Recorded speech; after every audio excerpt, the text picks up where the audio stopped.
آج کی ویڈیو میں ہم ایک نہایت اہم اور تاریخی موضوع پر بات کریں گے۔ سوال یہ ہے کہ لوندی سے ہم بستری کرنا کیوں جائز تھا؟ لوندی کس عورت کو کہا جاتا ہے؟ اور آج کی دنیا میں کیا کوئی عورت لوندی کہلائی جا سکتی ہے؟ تو آخر لوندی سے ہم بستری کو اس زمانے میں کیوں جائز قرار دیا گیا تھا؟ اور آج کے دور میں اس کی کیا حیثیت ہے؟ ان سب سوالات کے جوابات جاننے کے لیے ویڈیو کو آخر تک ضرور دیکھیں۔ بسم اللہ الرحمن الرحیم۔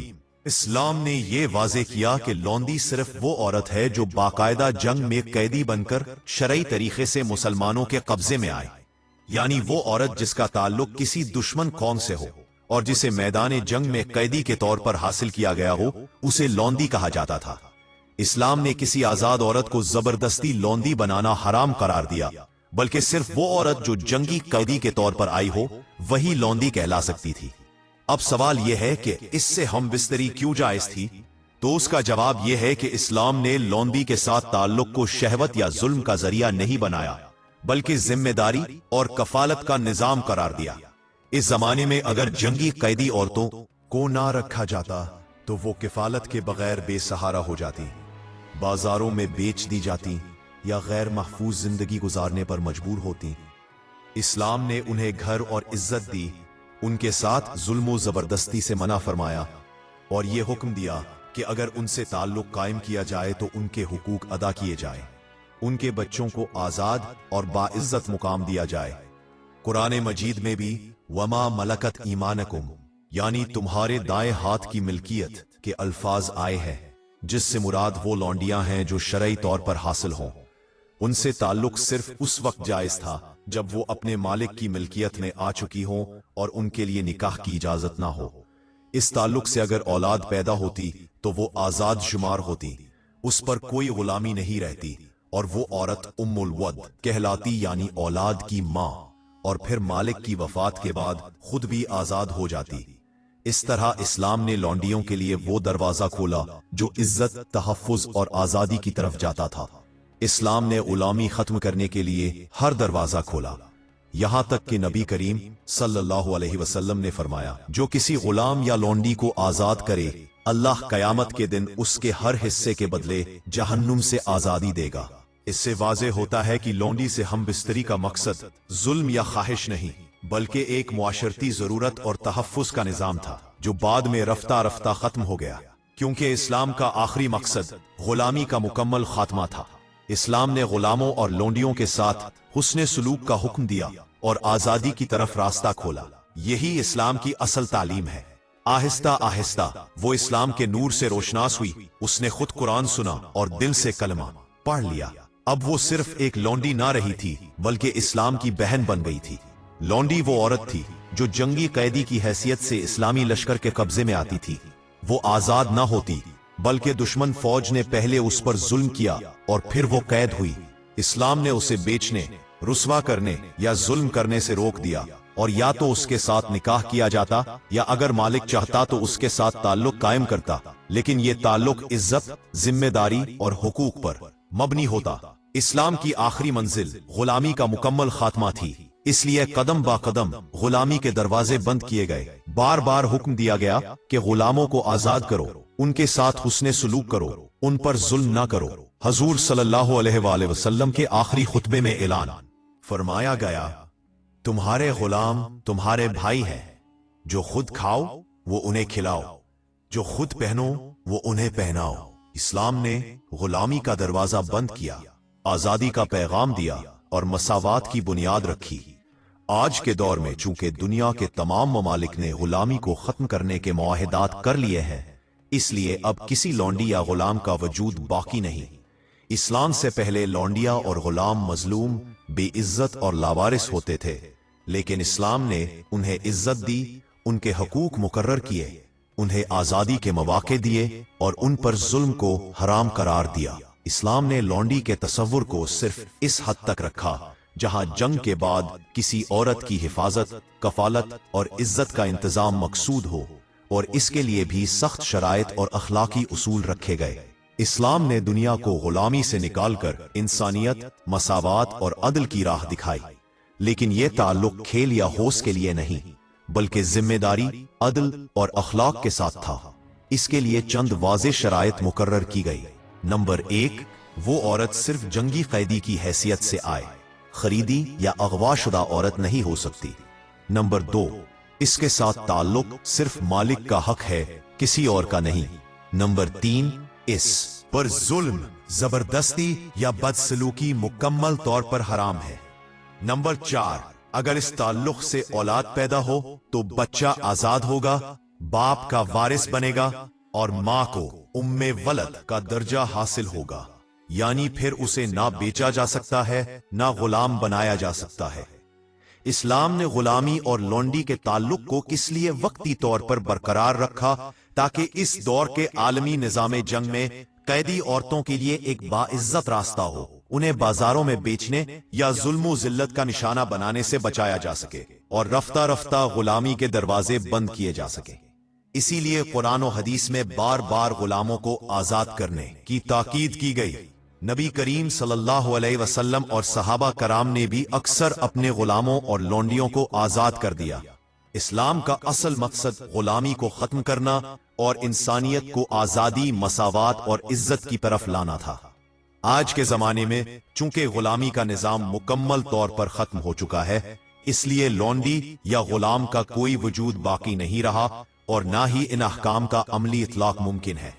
कुरान मजीद में इस मौजू का जिक्र इस वक्त के तारीखी और समाजी हालात के तनाजुर में आया था ताकि इंसानों को जुल्म से निकालकर अदल और रहमत के निजाम में दाखिल किया जा सके।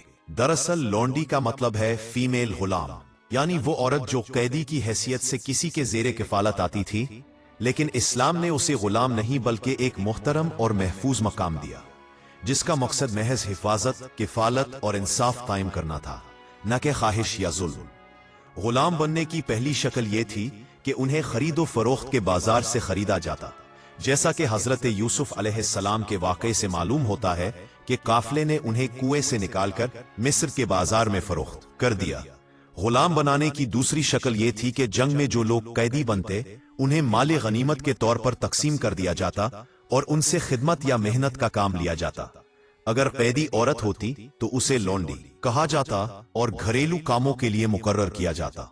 तीसरी शक्ल यह थी कि अमीर लोग गुलाम या लौंडी को तोहफे में दिया करते थे और इस जमाने में सबसे कीमती तोहफा यही समझा जाता था कि कोई खूबसूरत या काबिल गुलाम या लौंडी किसी को दे दी जाए। बेशुमार अहादीस में इसका जिक्र मौजूद है, जैसा कि हजरत महमूद रजी अल्लाह तआला अन्हु का वाकया कि उन्होंने एक लौंडी नबी करीम सल्लल्लाहु अलैहि वसल्लम की अभी कुछ इजाजत के बगैर आजाद कर दी। जब नबी करीम सल्लल्लाहु अलैहि वसल्लम की बारी उनके घर आई तो उन्होंने बताया कि लौंडी आजाद कर दी है। नबी सल्लल्लाहु अलैहि वसल्लम ने फरमाया, अगर तुमने वो लौंडी अपने ननिहाल वालों यानी खाला मामू को तोहफे में दी होती तो ज्यादा अजर मिलता। इससे मालूम होता है कि लौंडी को आजाद करना उस वक्त बहुत बड़ा अजर और बेहतरीन सदका समझा जाता था। अब सवाल यह है कि लौंडी से हम बिस्तरी क्यों जायज करार दी गई? शरीयत इस्लामिया में अगर कोई लौंडी किसी की मिल्कियत में आती थी, चाहे खरीद कर जंग में कैदी बनने की सूरत में या बतौर तोहफा, तो उसकी मुकम्मल जिम्मेदारी मालिक पर आयद होती थी। इस्लाम ने उसके साथ हम बिस्तरी की इजाजत दी, लेकिन यह इजाजत सख्त शराइत और अदल व एहतराम के उसूलों के साथ मशरूत थी। इस ताल्लुक में जुल्म, जबरदस्ती या बेइज्जती का कोई तसव्वुर नहीं था, बल्कि उसमें कफालत, इज्जत और इंसानी मसावात को मुकद्दम रखा गया। इस्लाम ने उस ताल्लुक को ख्वाहिश या खेल नहीं बल्कि जिम्मेदारी और हुस्ने सुलूक का जरिया बनाया और साथ ही गुलामों और लौंडियों को आजाद करने के बेशुमार दरवाजे खोल दिए ताकि रफ्ता रफ्ता गुलामी का निजाम खुद ब खुद खत्म हो जाए। इस्लाम का मकसद इंसानों को गुलाम बनाना नहीं बल्कि उनको आजादी और इज्जत के दर्जे पर पहुंचाना था। जैसा कि कुरान में बार बार गुलामों को आजाद करने की तरगीब दी गई और नबी सल्लल्लाहु अलैहि वसल्लम ने अमली तौर पर इसकी मिसाल कायम की। इस बात पर अक्सर बहस की जाती है कि निकाह के बगैर कैसे इजाजत दी जा सकती है, क्या यह गुनाह नहीं होगा? लेकिन समझना होगा कि यह इजाजत इस्लाम की एक बड़ी हिकमत का हिस्सा थी। हदीस मुबारका में आता है कि मर्दों पर अपनी बीवियों और लौंडियों से हम बिस्तरी करने में कोई मलामत नहीं, क्योंकि यह अल्लाह के मुकर्रर करदा दायरे के अंदर आता था। इस इजाजत का मकसद मुआशरे में बेहयाई, जिना और फहाशी को रोकना था। اگر ان لونڈیوں کی فطری ضروریات پوری نہ ہوتی تو وہ گناہ میں مبتلا ہو سکتی یا معاشرے میں بگاڑ پیدا ہو سکتا تھا۔ اسلام نے اس مسئلے کو قابو میں کرنے کے لیے ایک منظم اور باعزت نظام دیا۔ اگر نبی کریم صلی اللہ علیہ وسلم اعلان فرما دیتے کہ غلامی یکدم ختم ہو گئی ہے تو اس وقت کے معاشرتی حالات میں وہ عورتیں بے سہارا، غیر محفوظ اور معاشرتی طور پر برباد ہو جاتی۔ اس لیے نبی صلی اللہ علیہ وسلم نے تدریجاً ختم کے ساتھ غلامی کو تدریجاً ختم کیا۔ اسلام کا اصول یہ مقرر کیا گیا کہ اگر کوئی لونڈی اپنے مالک سے ہم بستری کرے اور اس سے بچہ پیدا ہو تو وہ بچہ آزاد ہوگا، باپ کا بیٹا کہلائے گا اور جائیداد میں حصہ دار ہوگا، جبکہ ماں ام ولد کہلائے گی، یعنی وہ عورت جو اپنے مالک سے اولاد پیدا کرے۔ اس کے بعد وہ عورت بیچی نہیں جا سکتی تھی اور مالک کی وفات کے بعد خود بخود آزاد ہو جاتی تھی۔ اس طرح اسلام نے غلامی کو ایک انسانی اور اخلاقی بنیاد پر ختم کرنے کی راہ ہموار کی۔ آج کے زمانے میں چونکہ غلامی کا نظام دنیا بھر میں ختم ہو چکا ہے، اس لیے اب کسی عورت کو لونڈی کہنا یا اس سے نکاح کے بغیر تعلق رکھنا سخت حرام ہے اور زنا کے زمرے میں آتا ہے۔ اگر کسی عورت کو بیوی کی طرح ساتھ رکھنا ہے تو اس کے لیے شرعی نکاح ضروری ہے۔ صرف 2 بول پڑھوانے سے وہ عورت بیوی کے مرتبے میں آ جاتی ہے اور یہی آج کے دور کا حکم ہے۔ اسلام میں لونڈی سے ہمبستری کی اجازت صرف ایک مخصوص تاریخی اور معاشرتی پس منظر میں تھی۔ اس دور میں غلامی تقریباً پوری دنیا میں رائج تھی۔ روم، یونان، فارس اور دیگر اقوام میں لاکھوں غلام خریدے اور بیچے جاتے تھے۔ جنگی قیدیوں کو غلام یا لونڈی بنا کر ان پر ظلم و ستم کیا جاتا، ان سے مشقت کے کام لیے جاتے، انہیں بے لباسے کر کے بازاروں میں فروخت کیا جاتا اور ان کی عزت و حرمت پامال کی جاتی۔ عرب معاشرہ بھی اسی زمانے میں ان ظالمانہ روایات کا حصہ تھا۔ اسلام نے آ کر نہ صرف ان مظالم کو ختم کیا بلکہ غلاموں اور لونڈیوں کو وہ حقوق دیے جو اس سے پہلے کسی تہذیب میں نہیں دیے گئے تھے۔ اسلام نے آ کر اس مسئلے کو حکمت کے ساتھ حل کیا۔ اگر اسلام غلامی کو ایک دم ختم کر دیتا تو معاشرے میں فساد پھیل جاتا، کیونکہ لاکھوں غلام اور لونڈیاں آزاد ہو کر بے سہارا سڑکوں پر آ جاتی، نہ گھر ہوتا، نہ روزگار، نہ سہارا۔ اس لیے اسلام نے تدریجی طریقہ اپنایا، غلامی کے ظلم کو روکا، غلاموں اور لونڈیوں کو عزت دی اور آہستہ آہستہ آزادی کی طرف لے گیا۔ قرآن مجید میں اللہ تعالیٰ نے فرمایا، وَالَّذِينَ هُمْ لِفُرُوجِهِمْ حَافِظُونَ إِلَّا عَلَىٰ أَزْوَاجِهِمْ أَوْ مَا مَلَكَتْ أَيْمَانُهُمْ فَإِنَّهُمْ غَيْرُ مَلُومِينَ، یعنی مومن وہ ہیں جو اپنی شرمگاہوں کی حفاظت کرتے ہیں سوائے اپنی بیویوں اور ان عورتوں کے جو ان کے قبضے میں آئیں، پس وہ ملامت کے لائق نہیں۔ اس آیت سے صاف واضح ہوتا ہے کہ تعلق صرف 2 ہی جگہ جائز ہے، نکاح کے ذریعے یا پھر لونڈی کے ساتھ جو جنگی قیدی کے طور پر آئی ہو۔ اس سے یہ بات ثابت ہوتی ہے کہ اسلام نے صرف ایک باقاعدہ، محفوظ اور عزت دار راستہ رکھا، نہ کہ کھلی آزادی یا خواہشات کی پیروی۔ اس اجازت کا مقصد یہ تھا کہ جنگی قیدی عورتیں جو اپنے خاندان اور قبیلے سے جدا ہو جاتی اور جن کے لیے نکاح کے امکانات ختم ہو جاتے تھے، انہیں تحفظ، سہارا اور عزت دی جائے تاکہ وہ غیر محفوظ نہ رہے۔ اسلام نے ان کے ساتھ ظلم، زبردستی اور بدسلوکی کو حرام قرار دیا۔ نبی کریم صلی اللہ علیہ وسلم نے فرمایا، تمہارے غلام اور لونڈیاں تمہارے بھائی بہن ہیں، اللہ نے انہیں تمہارے ہاتھوں کے نیچے دیا ہے، لہٰذا جو خود کھاؤ وہ انہیں کھلاؤ، جو خود پہنو وہ انہیں پہناؤ۔ صحیح بخاری۔ اس حدیث سے معلوم ہوتا ہے کہ اسلام نے غلاموں اور لونڈیوں کو بھائی بہن کا درجہ دے کر ان کے ساتھ حسن سلوک کو لازم قرار دیا۔ مزید یہ کہ اگر کسی لونڈی سے بچہ پیدا ہو جاتا تو وہ ام ولد کہلاتی اور ہمیشہ کے لیے آزاد ہو جاتی، نہ اسے بیچا جا سکتا تھا، نہ غلامی میں رکھا جا سکتا تھا۔ یہ دراصل غلامی کو ختم کرنے کی طرف ایک مضبوط قدم تھا۔ اسلام نے غلام آزاد کرنے پر بہت زیادہ زور دیا۔ قرآن میں کئی جگہ غلام آزاد کرنا کفارہ قرار دیا گیا، مثلا قسم توڑنے، قتل خطا یا زہار کے کفارے میں غلام آزاد کرنا لازم بتایا گیا۔ اس طرح اسلام نے غلامی کے دروازے بند کیے اور آزادی کے راستے کھولے تاکہ انسانیت، عزت، مساوات اور رحمت کے نظام میں داخل ہو۔ قسم توڑنے کا کفارہ غلام آزاد کرنا، قتل خطا کا کفارہ غلام آزاد کرنا، زہار کا کفارہ غلام آزاد کرنا۔ حدیث میں بھی آتا ہے کہ نبی کریم صلی اللہ علیہ وسلم نے فرمایا، جو شخص کسی مسلمان غلام کو آزاد کرے گا अल्लाह ताला उसके हर उज़्व के बदले उसको जहन्नम से आजाद करेगा। सही मुस्लिम। इसका मतलब यह है कि इस्लाम ने गुलामी को बढ़ाने के बजाय कम करने की तरफ कदम उठाया। नाजरीन, एक अहम पहलू यह भी है कि इस्लाम ने लौंडी के साथ ताल्लुक को सिर्फ मालिक के लिए जायज किया, बाकी सब पर हराम कर दिया। यानी ये ताल्लुक होश परस्ती या जुल्म के लिए नहीं, बल्कि एक जिम्मेदारी और अदल पर मबनी ताल्लुक था, जिसमें मालिक को लाजिम था कि वो अदल करे, सहारा दे और अगर चाहे तो निकाह भी कर सकता था ताकि लौंडी मुकम्मल बीवी का दर्जा हासिल कर ले। इस्लाम ने हर दरवाजा जुल्म का बंद किया और रहमत का दरवाजा खोला। इस दौर के हालात में अगर उन औरतों को बिल्कुल तन्हा छोड़ दिया जाता तो वो मुआशरे में जलील होती या फिर गैर महफूज रहती। इस्लाम ने उन्हें खानदान का हिस्सा बनाया, छत दी, सहारा दिया और इज्जत दी। इससे साफ जाहिर है कि इस्लाम ने लौंडियों से हमबस्तरी की इजाजत जुल्म या शहवत के लिए नहीं दी, बल्कि हालात के मुताबिक अदल और तहफ्फुज के लिए दी। नाजरीन, इस्लाम के असल मकसद को समझना भी जरूरी है। इस्लाम ने गुलामी के इदारे को जड़ से उखाड़ने के लिए एक हिकमत अमली इख्तियार की।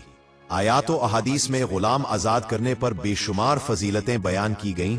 मुसलमानों को हर मौके पर गुलाम आजाद करने की तरगीब दी गई। यानी इस्लाम ने गुलामी को खत्म करने का निजाम बनाया, ना कि उसे बढ़ाने का। और यही वजह है कि वक्त के साथ साथ मुसलमान मुआशरों में गुलामी का दरवाजा बंद होता चला गया।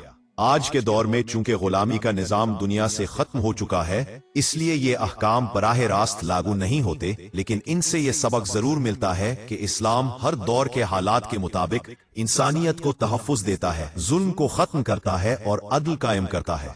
खुलासा यह है कि इस्लाम ने लौंडी से हमबस्तरी की इजाजत वक्ती हालात में एक बाइज्जत रास्ता था, ना कि जुल्म या शहवत परस्ती। और आज चूंकि गुलामी का कोई वजूद नहीं, इसलिए ये हुक्म सिर्फ तारीख का हिस्सा रह गया है। लौंडियों और बांदियों से मुराद वो शराई बांदियां हैं जो जिहाद के बाद बतौर गनीमत इस्लामी लश्कर के कब्जे में आती थीं। इन गिरफ्तार औरतों के साथ 3 रास्ते इख्तियार किए जाते थे। या तो उन्हें बिला मुआवजा आजाद कर दिया जाता, या फिदिया यानी बदले में कुछ लेकर छोड़ दिया जाता, या उनके बदले में मुसलमान कैदियों को दुश्मन की कैद से रिहाई दिलाई जाती।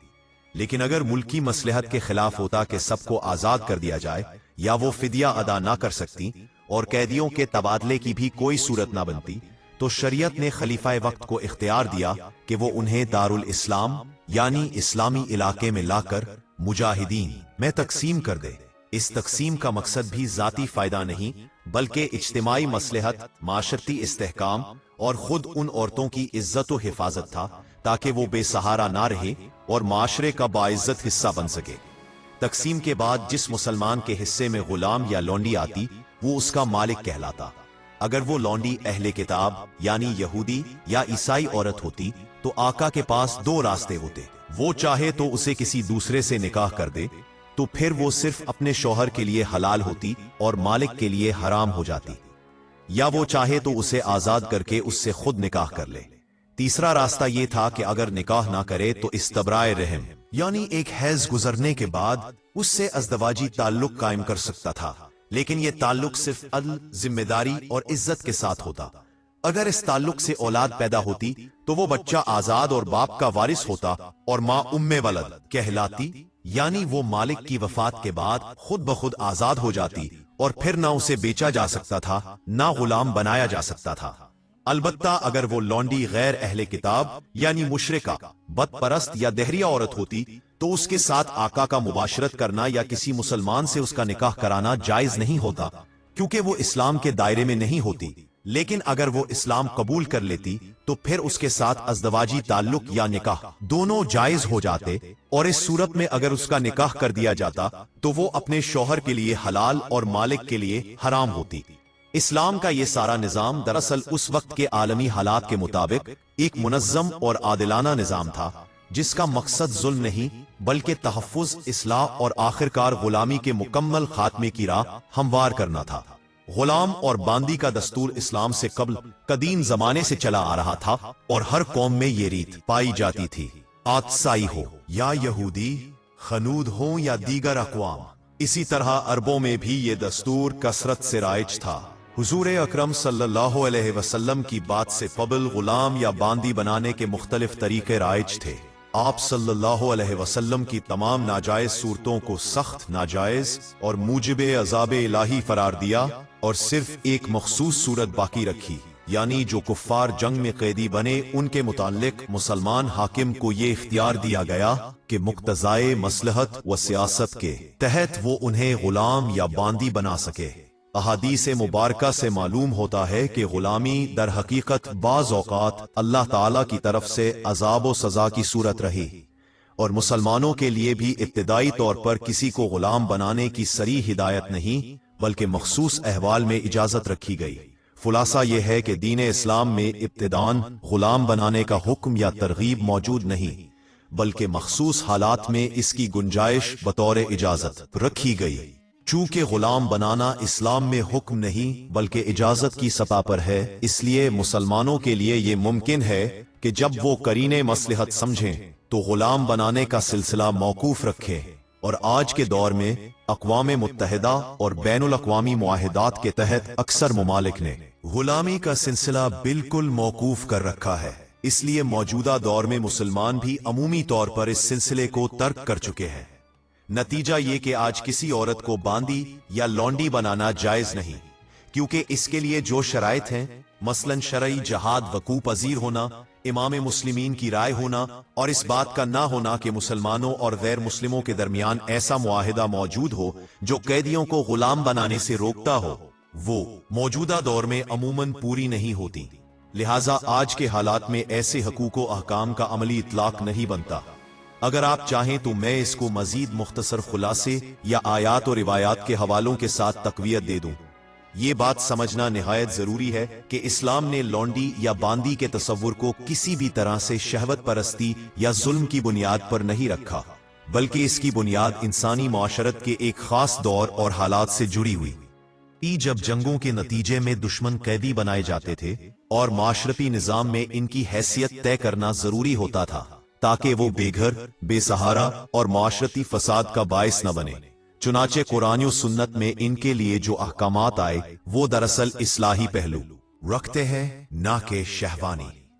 अल्लाह ताला ने फरमाया, वमा मलकत ऐमानुकुम, यानी जो तुम्हारे कब्जे में आई। उससे मुराद वो जंगी कैदी औरतें हैं जो कुफ्फार के साथ लड़ाई में मुसलमानों के हाथ आईं और जिन्हें रियासत इस्लामिया की इजाजत से बतौर कैदी रखा गया। ये औरतें जब कैद हो जाती तो उनकी कफालत, इज्जत और जिंदगी की जमानत मुसलमान हाकिम के निजाम के तहत दी जाती। इस्लाम ने इस निजाम को इंसानी वकार के साथ जोड़ा और उनके साथ हुस्ने सुलूक, निकाह की इजाजत और आजादी की तरगीब दी। नबी करीम सल्लल्लाहु अलैहि वसल्लम ने फरमाया, तुम्हारे मातहत तुम्हारे भाई हैं, उन्हें वही खिलाओ जो खुद खाते हो, वही पहनाओ जो खुद पहनते हो, उन पर उनकी ताकत से ज्यादा बोझ ना डालो, अगर डालो तो उनकी मदद करो। सही बुखारी। ये इस बात का सबूत है कि इस्लाम ने गुलाम या बांदी के साथ बर्ताव को महज इंसानियत की बुनियाद पर बेहतर से बेहतर बनाया। इस्लाम से पहले उन औरतों को महज जिस्मानी लज्जत के लिए इस्तेमाल किया जाता था, लेकिन इस्लाम ने उनके लिए शरई ज़ाब्ते मुकर्रर किए। उनमें से सबसे अहम ज़ाब्ता यह था कि अगर आका उनसे ताल्लुक रखता तो उन पर पर्दा लाजिम होता। उनकी औलाद पैदा होने पर वो वल्द कहलाते हैं और उनके आजाद होने का दरवाजा खुल जाता। इस्लाम ने गुलामी के दरवाजे बंद करने के बेशुमार तरीके इख्तियार किए, जैसे कि गुलाम आजाद करना कुफ्फारों के अजाले का जरिया बनाया गया। कुरान में आया, फक्कु रकबतिन वलद तेरा, यानी गर्दन आजाद करना, यानी गुलाम को आजाद करना। नबी करीम सल्लल्लाहु अलैहि वसल्लम ने फरमाया, जो शख्स किसी गुलाम को आजाद करे, अल्लाह ताला उसके हर उज्व के बदले जहन्नम से एक उज्व आजाद करेगा। सही मुस्लिम 1509। इससे वाज़ेह होता है कि इस्लाम का मकसद गुलामी को बतदरीज खत्म करना और एक ऐसा माशरा कायम करना था जहां किसी इंसान को दूसरे पर जुल्म या मुल्कियत हासिल ना हो। मौजूदा दौर में चूंकि ना शरई जहाद है, ना जंगी कैदियों का निजाम है और ना ही किसी रियासती इजाजत के तहत गुलाम या बांदी रखने का कानून बाकी है, लिहाजा आज के जमाने में किसी औरत को लौंडी या बांदी कहना या उससे किसी किस्म का ताल्लुक कायम करना सरासर नाजायज और हराम है। اسلام نے اس مسئلے کو عارضی حالات کے لیے رکھا تھا، ہمیشہ کے لیے نہیں۔ آج ہر انسان آزاد ہے اور کسی کو دوسرے پر ملکیت یا حق کے تصرف حاصل نہیں۔ بالکل درست بات کی آپ نے۔ اسلام نے غلامی کو جواز بنانے یا پھیلانے کے لیے نہیں بلکہ اس کے نقصانات کو دور کرنے اور آخرکار اس کا خاتمہ کرنے کے لیے ایک مرحلہ وار، حکیمانہ اور انسانی پروگرام دیا۔ اسلام کے عملی اقدامات میں سب سے قابل ذکر نکات یہ ہے: غلاموں کو برابر کا کھانا اور لباس دینے، انہیں تکلیف سے بچانے، بیوی و بچہ الگ نہ کرنے کی ہدایت، غلاموں کو آزاد کرنے کو ثواب عظیم قرار دینا، کفارات اور نفل صدقات میں آزادی کا اہتمام، اور مکتبہ معاہدہ یعنی غلام کو رقم کے بدلے آزادی کا حق دینا تاکہ وہ خود اپنی خریداری کر سکے۔ اس کے علاوہ جنگی قیدیوں کے معاملات میں رفاقت، بدلے میں قیدیوں کی رہائی، فدیہ لینا یا احساناً آزاد کر دینے کی شرائط رکھی گئیں تاکہ اجتماعی مفاد اور امن قائم رہے۔ صحابہ کرام کی عملی مثالیں بھی واضح ہیں۔ بہت سے صحابہ نے اپنے غلام آزاد کیے اور بیت المال سے کفالت کے انتظام کیے گئے۔ اسلام نے غلامی کے صرف ظاہری حقوق نہیں دیے بلکہ ان کے انسانی، نفسیاتی اور خاندانی حقوق کی بحالی پر زور دیا۔ اگر مالک اور لونڈی کے درمیان اولاد ہو تو وہ اولاد آزاد اور وارث قرار پائی۔ ماں کو ام ولد کہا گیا اور بعد ازاں غلامی کے دروازے بند کیے گئے۔ آج کے دور میں بین الاقوامی قانون اور انسانی حقوق کی روح سے غلامی ممنوع ہے، لہٰذا ان تاریخی احکامات کا عملی اطلاق موجودہ حالات میں نہیں بن سکتا، مگر ان میں چھپی حکمت یہ ہے کہ اسلام نے معاشرتی استحکام، انصاف اور مظلوموں کے تحفظ کے لیے وقتی اور اصلاحی حل پیش کیے جو آخرکار آزادی کی راہ ہموار کرتے ہیں۔ اگر آپ چاہیں تو میں ان مخصوص طریقوں مکتبہ اتقا انتظامات کے ساتھ مزید تفصیل ہے، قرآنی اور حدیثی دلائل حوالہ کے ساتھ مزید تفصیل کے ساتھ لکھ دوں۔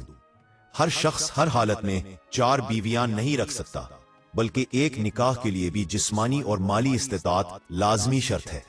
اگر کسی کے پاس مالی گنجائش ہو، انصاف قائم رکھنے کی صلاحیت ہو اور حقیقی ضرورت ہو، وہ 1 سے زائد نکاح کر سکتا ہے۔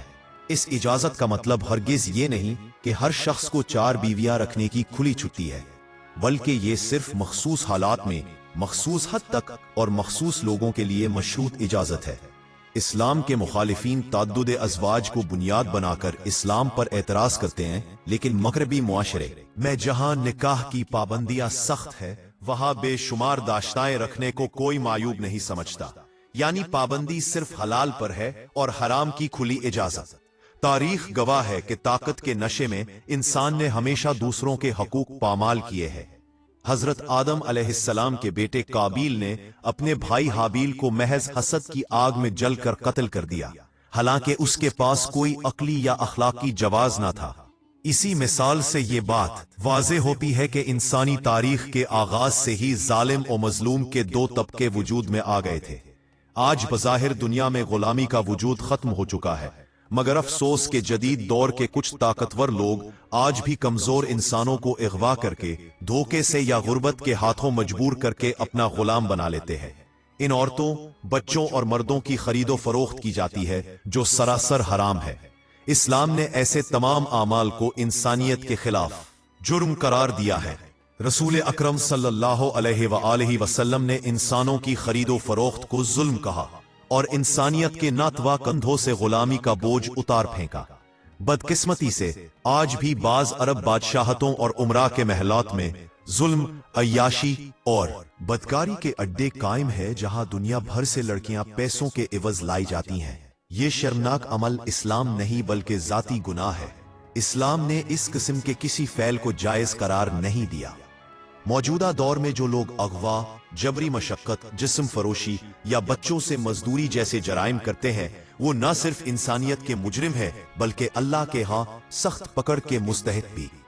اب اگر جنگی قیدیوں کی بات کریں تو قرآن کریم نے ان کے ساتھ سلوک کے واضح اصول بتائے ہیں۔ ارشاد باری تعالیٰ ہے: فَإِذَا لَقِيتُمُ الَّذِينَ كَفَرُوا فَضَرْبَ الرِّقَابِ حَتَّى إِذَا أَثْخَنْتُمُوهُمْ فَشُدُّوا الْوَثَاقَ فَإِمَّا مَنًّا بَعْدَ وَإِمَّا فِدَاءً حَتَّى تَضَعَ الْحَرْبُ أَوْزَارَهَا، یعنی جب تمہارا کافروں سے میدان جنگ میں سامنا ہو تو ان سے جنگ کرو، फिर जब वो मगलूब हो जाए तो उन्हें कैदी बना लो, फिर उनके साथ एहसान करके छोड़ दो या फिदिया लेकर आजाद कर दो। गौर करें, कुरान ने कहीं भी जंगी कैदियों को गुलाम या लौंडी बनाने का हुक्म नहीं दिया। रसूल अकरम सल्लल्लाहु अलैहि वसल्लम और खुलफाए राशिदीन के अदवार में कैदियों के साथ हमेशा अदल, एहसान और इंसानियत का सलूक किया गया। बाज़ औक़ात उन्हें फिदिये के बदले छोड़ा गया, बाज़ औक़ात बगैर किसी मुआवजे के आज़ाद कर दिया गया। इस्लाम का मकसद कभी इंसानों को गुलाम बनाना नहीं, बल्कि इंसानियत को गुलामी से निजात दिलाना था। नाज़रीन, अगर आपको ये वीडियो मालूमाती लगी हो तो इसे लाइक करें, दोस्तों के साथ शेयर करें और हमारे चैनल को सब्सक्राइब जरूर करें ताकि मजीद इस्लामी मौज़ूआत और तारीखी हकायक आप तक पहुंचते रहें। जज़ाकुमुल्लाह खैरन, वस्सलामु अलैकुम व रहमतुल्लाहि व बरकातुहू। अल्लाह ताला हम सबको दीन को सही समझने और उस पर अमल करने की तौफीक अता फरमाए, आमीन। नाज़रीन, कमेंट बॉक्स में अल्लाह ताला के 99 नामों में से एक नाम जरूर लिखें।